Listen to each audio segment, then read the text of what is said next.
vous devez utiliser.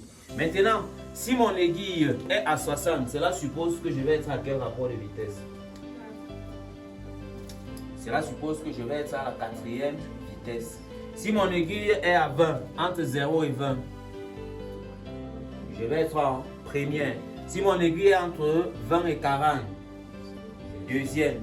Si mon aiguille est entre 40 et 60, entre 60 et 80, entre 40 et 60, la 4e, la 3e. Entre 60 et 80, la 4e. Et entre 80 à l'infini, la 5e. Bien.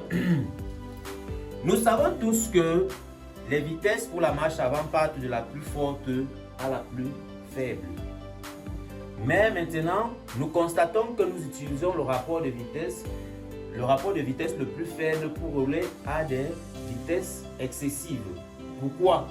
Tout simplement parce que si nous voulons revenir en physique, nous connaissons tous que la conduite c'est un produit de la physique.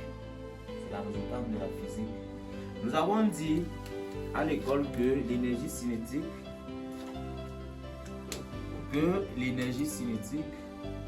était égale à 1 demi de mv carré.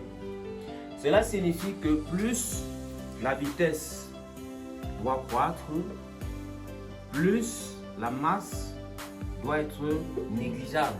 Donc plus vous roulez fort, plus la masse du véhicule diminue.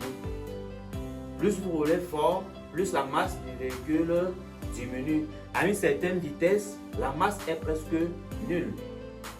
La force de frottement également est nulle. On va parler de planer. Lorsque vous roulez à plus de 140, 160, la voiture fait comment?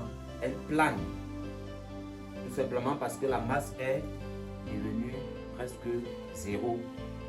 Donc, à la vitesse 1, toute la masse de la voiture est concentrée.